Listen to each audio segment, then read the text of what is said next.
What's going on, everybody? And welcome back to another episode of the Chatting with Cheeze podcast.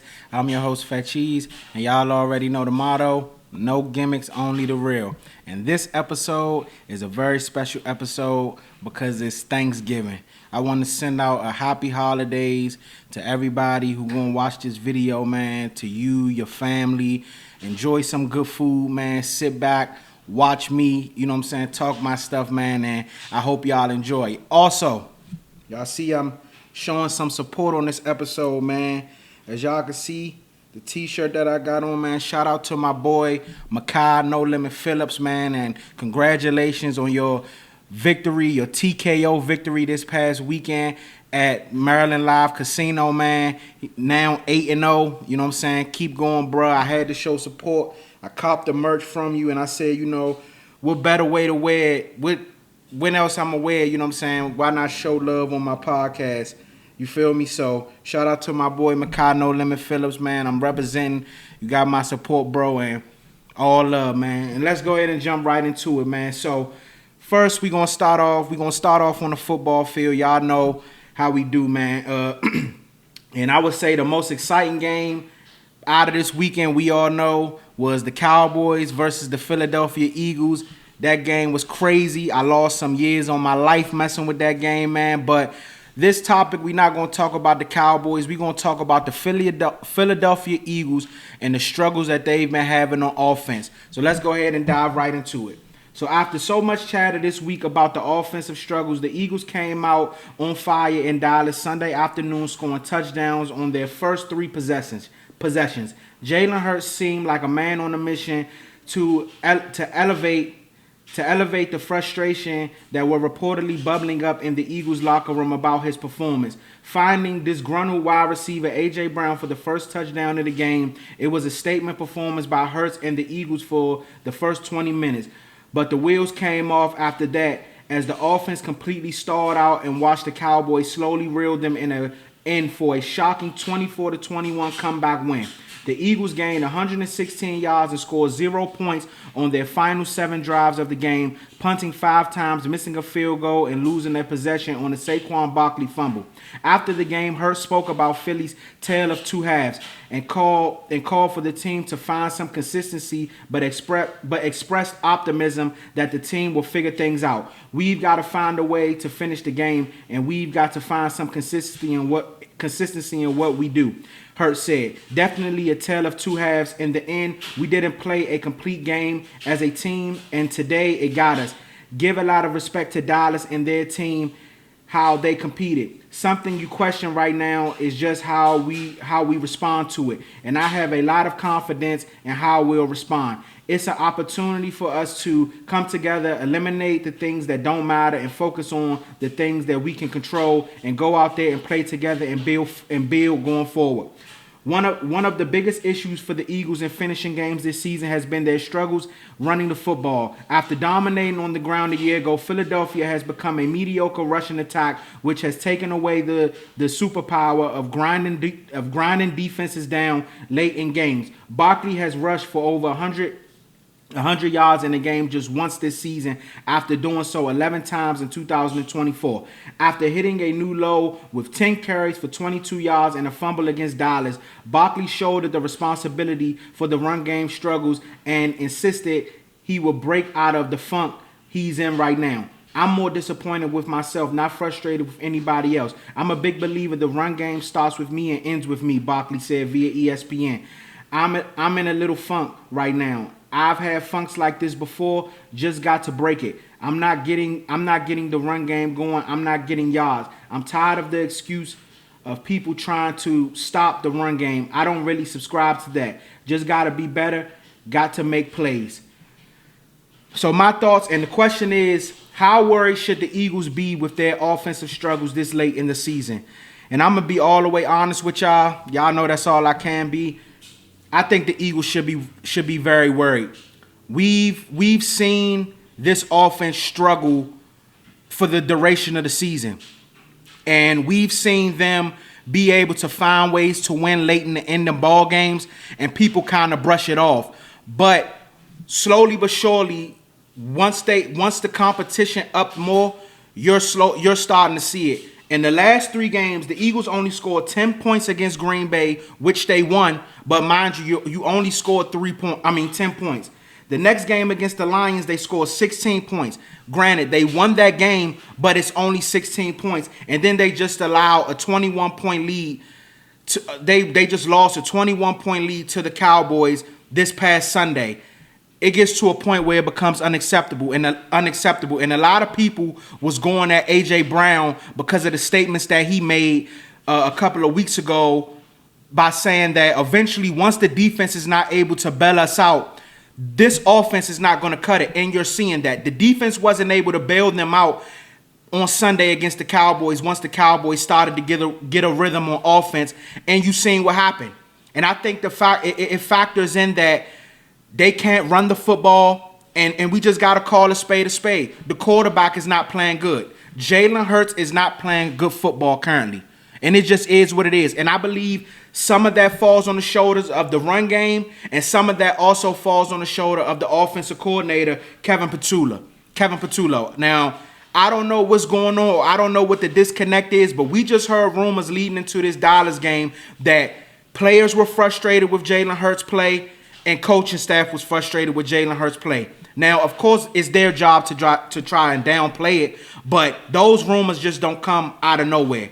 And not just, we're going to look past Dallas because that game is already over, but moving forward, more than likely the Eagles will go to the playoffs. There is no way in the world that this offense is going to be able to perform this way, and they think that they're going to be able to beat teams like the Los Angeles Rams, like the Detroit Lions in Detroit, not in Philly, but in Detroit if that happened.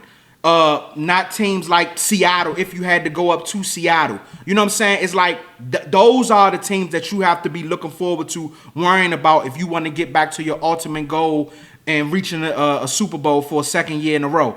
You know what I'm saying? And I just think you got to call a spade, man. Jalenhurts is not playing good football. Jalenhurts doesn't scare defenses. And when Saquonbarkley cannot get it going on the ground, which he hasn't been able to do all year, I think in a loss in the Super Bowl last year, even though Philly was able to overcome and Jalenhurts played the game of his life. He played the game of his life. But I think Kansas City gave teams a blueprint on what to do with Philly. Stop Saquonbarkley and live with Jalenhurts throwing the football. And so far, it has worked up to this year, so far it has worked up to this point. Now, people gonna say, well, how could you say that? They're only 8-3.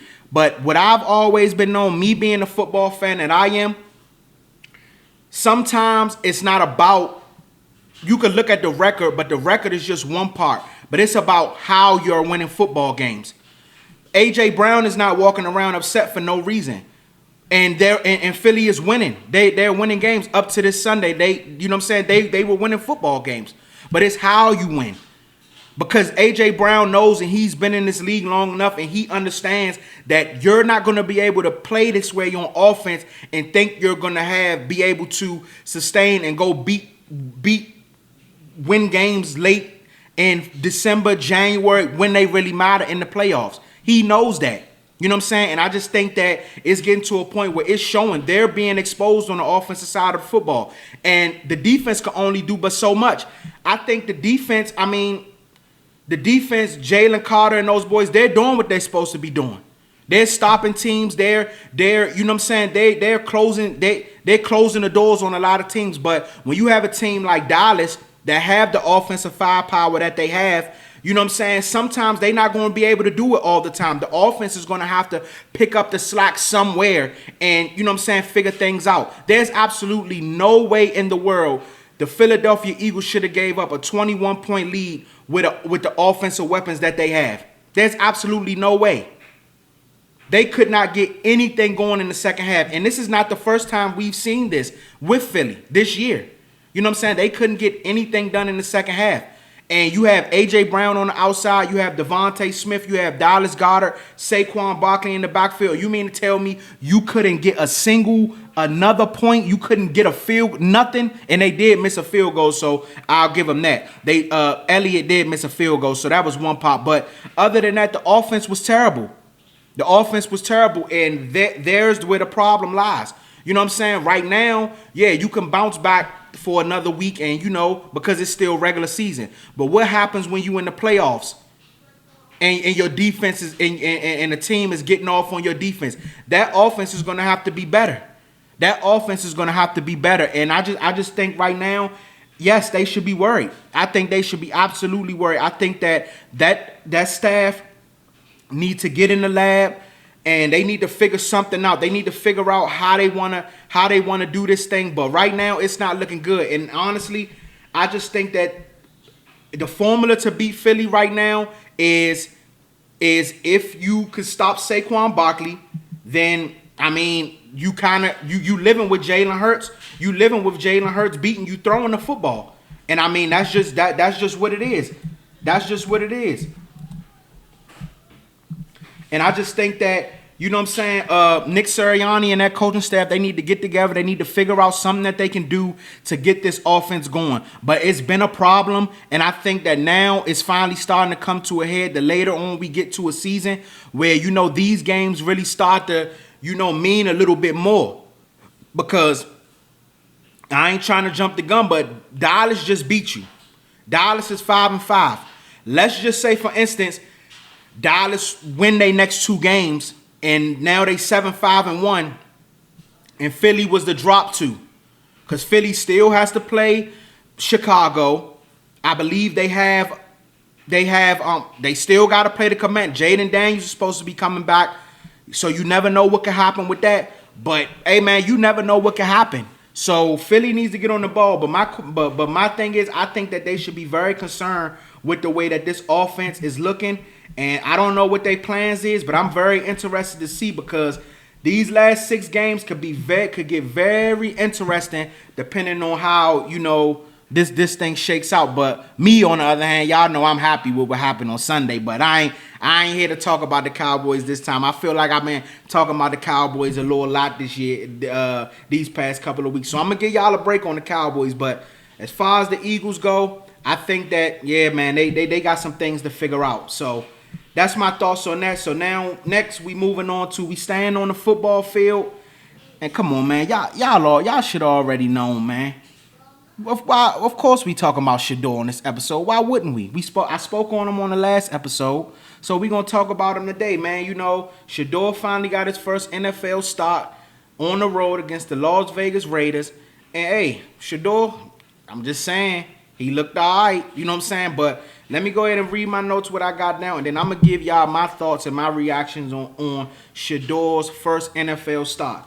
So the Cleveland Browns picked up their 3rd victory of the season in Sunday's game against the Las Vegas Raiders, as Shedeursanders delivered a 24-10 victory in the rookie's first career start. Sanders became the first Browns quarterback since 1995 to win his first start. Previously, Browns quarterbacks went 0-17 in their first starts dating back to 1999. Cleveland's last quarterback to win his first career start was Eric Zier.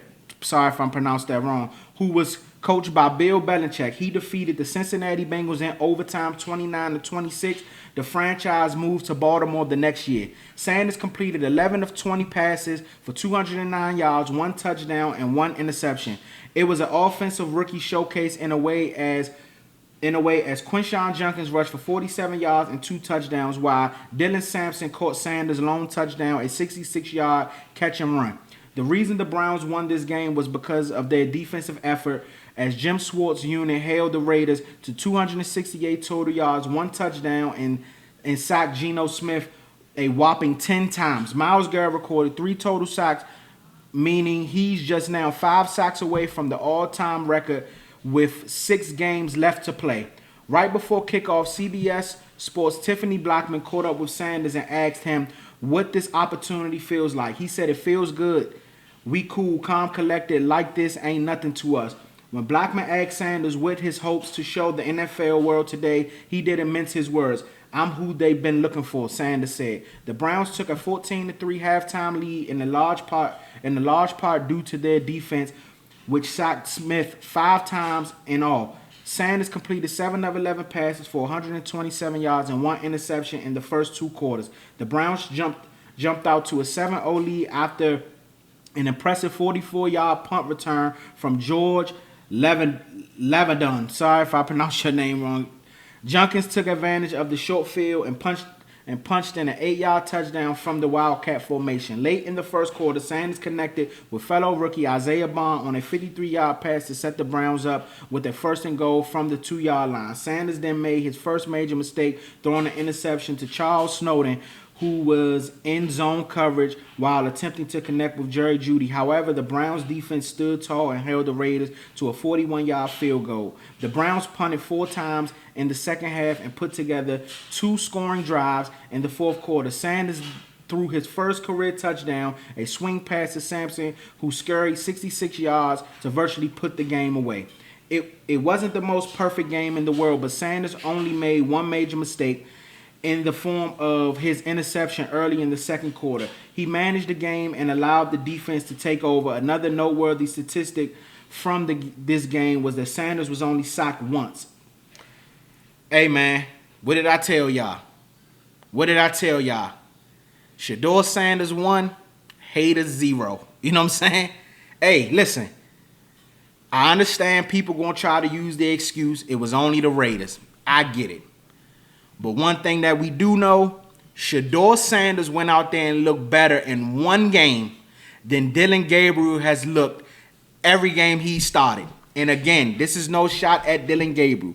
But I use Dillon Gabriel as an example because y'all the same ones that wasn't saying nothing when Dillon Gabriel was out there stinking it up. So, hey, unfortunately, he got to be my example, so I'm using him.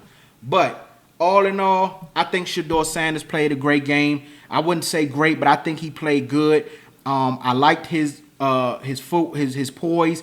He pushed the ball down the field, something that we haven't seen the Browns do in a long while. You know, I like the game plan coming into where they, instead of them keeping him stationary in the pocket, they decided to, move him, let him move, because we know Shedeur Sanders is known for holding on to the ball sometimes too long and taking sacks. But I like the way that they moved him around in the pocket. He just looked comfortable back there. And mind you, this is off of a week preparation. But like he said, nobody cares, man. We coming out there to take your head off. So I like what he did.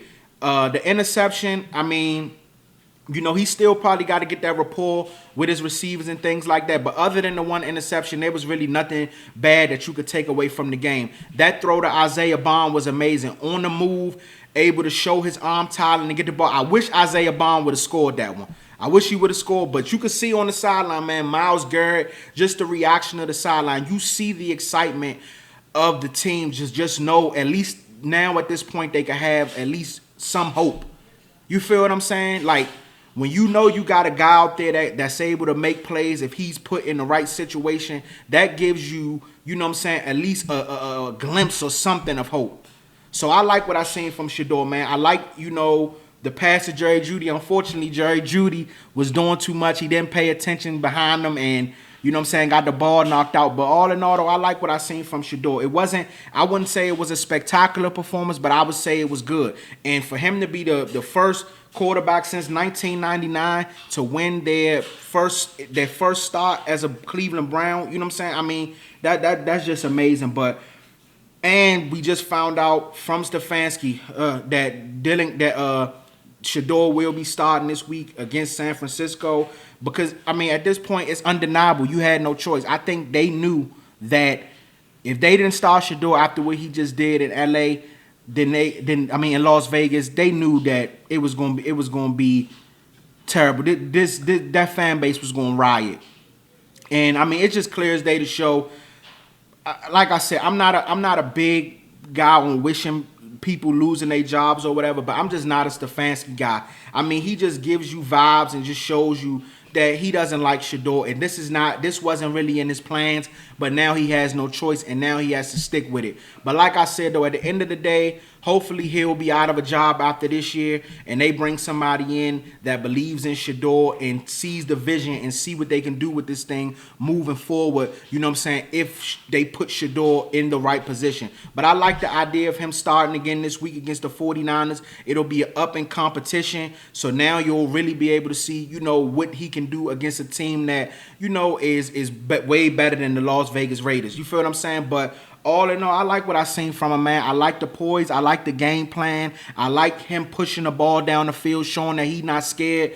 He made a mistake, but hey, it happens. He's a rookie, first time, you know what I'm saying, out there. You know, things happen. But all in all, I like what I seen from him. If I had the greatest performance, I would give him probably a B minus. You know what I'm saying? Just off the interception. But all in all, I liked it, though. But even though, you know, the whole conversation is Shedeur and things like that, I think what needs to really be the focal point of this thing, man, Myles Garrett is a different level, man. Canton, y'all need to be already having that man gold jacket sitting somewhere to the side in the back, already ready. That's a Hall of Fame player right there. When you watch Myles Garrett and his relentlessness and his, bro, it's like Myles Garrett, for me, honestly might go down possibly as the best defensive player that I've seen, you know what I'm saying, maybe in my generation. I'm not sure, because let me think. If I go back to when I was a kid growing up, I mean, yeah, you had some dominant players. You had some. I really caught Michael Strahan kind of like at the end. He wasn't like in the prime of his career when I got Michael Strahan. So I don't know. I wouldn't really say him, man. I don't know. I got to think back a little bit. But Myles Garrett is different, bro. And for him to be 5 sacks away from breaking the all-time sack record, I think he's going to blow past that. 5 games, that's like Myles Garrett. We seen Myles Garrett have a 5-game sack this year, 5-game sacks in the game this year. So him getting 5 more sacks shouldn't be nothing. He might turn around and get 3 this week. You know what I'm saying? But I think we could see it where Myles Garrett can end up getting 20, what is it? I think it's 22 to break the record. So we could see it where Myles Garrett may end up getting 24, 25 sacks before it's all said and done. And we might see more years before this even got a chance to be broken again. But Myles Garrett is a dog. That defense is good. And I don't think, I'm going to keep it 100. If you a team in playoff contention or fighting for a playoff spot right now or trying to keep your seed in a certain way, Cleveland is not a team I think you want to see. Like, I'm going to be honest. If I'm the 49ers right now, especially after the way Brock Purdy played last night, I'm not sleeping on Cleveland. I am not sleeping on Cleveland. I'm not taking this game lightly. And that's one that you definitely could slip up and lose. So nobody should be taking Cleveland lightly. But all in all, for Shedeur, man, shout out to him. Shout out for, you know what I'm saying, shout out to, man, Dion. Shout out to everybody, man, that's been in this young man's corner, because I know that things could get, you know, hard, pause, difficult, and, you know, just what he been going through this year from the draft, leading all the way up to this point, and you go out there and you get your first start, you play well, get the victory. Man, I know that got to be a good feeling for him, and it's nothing but a confidence boost. So, shout out to Shedeur, man. If I had the greatest performance, I would give it probably a B. But, hey, it's looking up, man. Hey, Cleveland, y'all might have finally got the guy y'all been looking for all this time. So, that's what he said out his mouth. Right now, he looking like it. So, I can't wait to see what happens this week against the 49ers, because I'll definitely be paying close attention. Moving on next. Y'all know what I said at the beginning. I'm rocking my man Makai No Limit Phillips shirt today on the episode, man. So y'all already know we gonna talk about some boxing. I ain't really been hearing too many people talk about boxing, but y'all know I'm a boxing guy. So we got to talk about Devin Haney and the show that he put on Saturday night. Hey, listen. Let me read this first, and then I'm gonna give y'all my thoughts on Devin Haney, man. So former undisputed lightweight champion turned in an eye-opening performance Saturday at the A&B Arena in Riyadh, Saudi Arabia. I'm sorry if I pronounced the R word wrong, but Saudi Arabia, outgunning Briannormanjr to conquer the 147-pound division most feared puncher and capture the WBO welterweight world title. It was a statement-making showing from Haney, who knocked down Norman with the second-round flurry, then rode that wave to a one-sided unanimous decision, claiming the world title in his third weight class. In 2024, I lost everything. Everything came crashing on me. Haney said post-fight. In 2025, I came to get it back. In 2026, I'm coming for everything. Norman came out exactly how we planned, and so I was able to capitalize. Haney added, but after I hurt him and dropped him, he made an adjustment, so we had to adjust to that as well. But he's a true champion. He's definitely better than I expected. Haney, 27, sporting a noticeably more filled-out frame than ever before, added that he was here to stay at 147 pounds after struggling to make the lightweight and super lightweight limits in recent years. Hey, listen. My thoughts on the Devin Haney performance. I didn't get a chance to actually watch it live because I went to Maryland Live Casino to check out my boy Makai. But I definitely came home and watched the entire fight. I love what I seen from Devin Haney. And I think this was good. This was great for Devin. I think Devin needed this as far as confidence and things like that, because after his last performance, I just had the guy's name pulled up. Damn. And I thought I was going to remember it. Let me see real quick. I thought I was going to remember his name. Jose Ramirez. Yep, okay. After his performance against Jose Ramirez, I think that was a performance that Devin didn't like for itself. It was terrible to me. I just felt like, because the last time I talked about Devin on this podcast was his fight against Ryan. We all know what happened with the fight against Ryan. We know that, he punished Devin.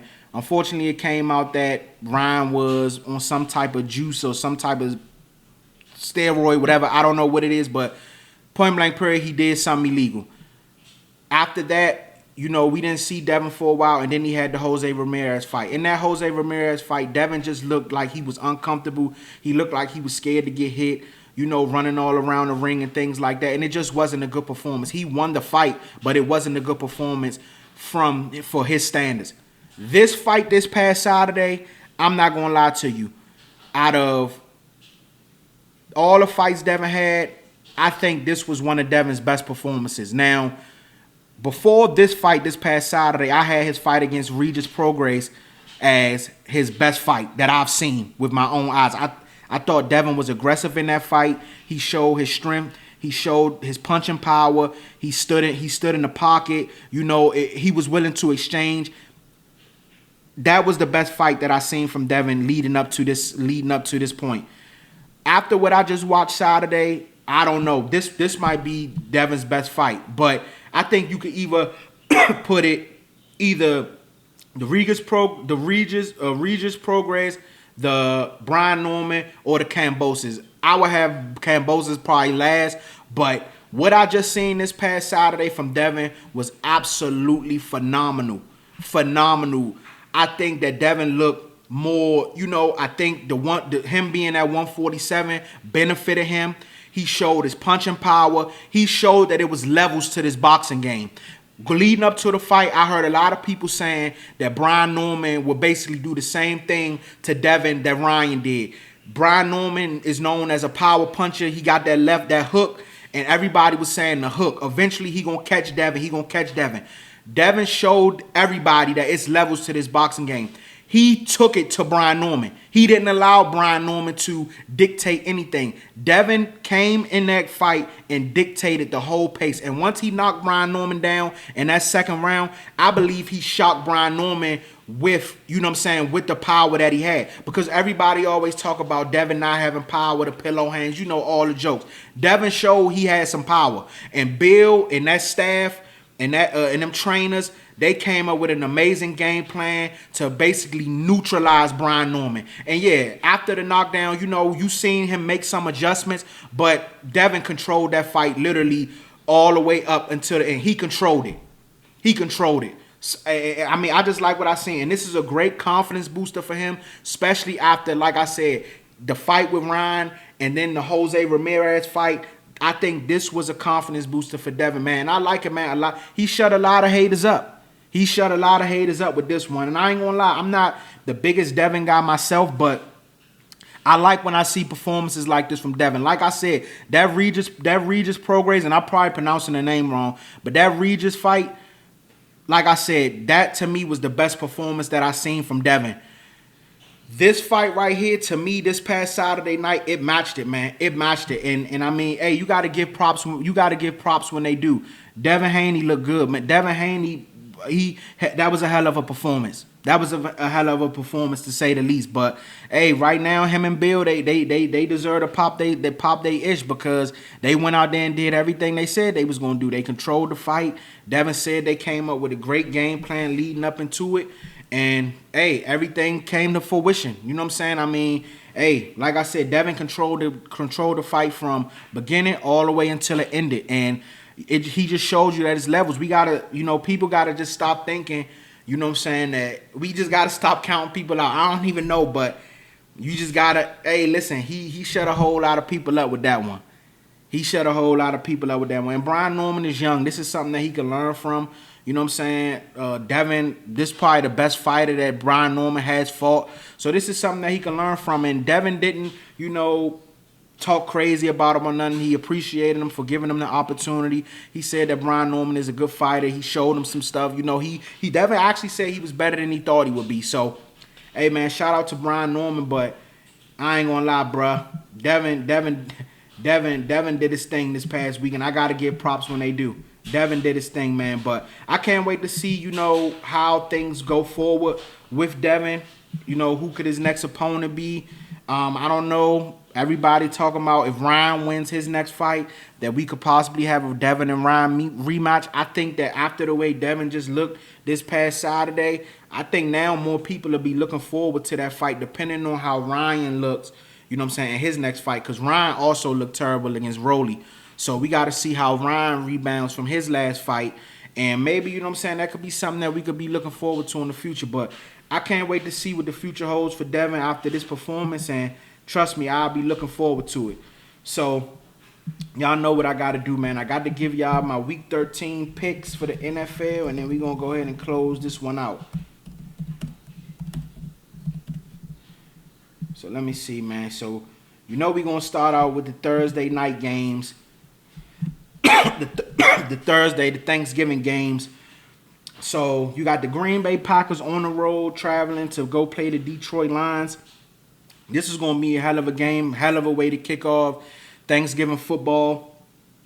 You got the Lions right now who are on the outside looking in because you have the Bears and you have the Green Bay Packers in front of them. So right now, if the playoffs started today, the Lions would not be in. So I think this is a huge game for the Lions. I'm going to go with the Lions in that one. I think they respond. I think the Lions bounce back after they just struggled with the Giants this past week. I think the Lions go in there, hand the ball off to Jahmyr Gibbs and let him do his thing. And I think the Lions come out on top. I think this is going to be a close game. The only thing with Green Bay is that offense. I question that offense, but the Lions definitely need to try to get their face back after what Green Bay did to them in Week 1. So I'm going to go with the Lions in this one. Next up, you got the Dallas Cowboys going up against the Kansas City Chiefs. And this is going to be a great game. Hey, this year the NFL cooked with these Thanksgiving games. I ain't going to lie. But you got the Kansas City Chiefs on the road going up against my Dallas Cowboys. That's going to be another tough one, but no bias. I'm going to go with the Cowboys, man. If the Cowboys can carry over that momentum from this Philly game, I believe that, this is not the same Kansas City team that we've seen, these past couple of years. This team hasn't really been that good. So I think if the Cowboys can carry that momentum, the offense, we know the offense going to put up points. CD, please catch the football, bro. Please. The offense do what they've been doing. George Pickens keep playing at the level he's playing at. Javonte Williams running the ball the way he's been running the ball. I think that the Cowboys can pull this game out, but it's definitely going to be a close one. But I'm going to go with the Cowboys in that one. Next up, you got the Cincinnati Bengals on the road versus the Baltimore Ravens Thursday night. Now, I was going to easily pick the Ravens for this one, but as everybody found out, Joe Burrow is officially back. He will play Thursday night. And, hey, that game might end up being closer than a lot of people think because Jamar Chase is going to play this week. So, division game, you know how those can get. I'm still going to lean towards Baltimore. I think Baltimore is on a run. Lamar Jackson, they finally, getting healthy, playing a whole lot better. I'm going to go with the Ravens. I think the Ravens are actually going to catch up with the Steelers and actually end up winning that division. So I'm going to go with the Baltimore Ravens in that one. Next up, you have Friday, Black Friday. You got a Black Friday game. You got the Chicago Bears on the road versus the Philadelphia Eagles, and that's another good game. Chicago, I know they look good right now, but it's always something about them with me. It's with Caleb Williams. It's like you never know, but that Philly offense has not been good. I'm gonna go with the Eagles to get their face back in this one. I think Philly bounces back and wins a very close one in Philadelphia on Friday.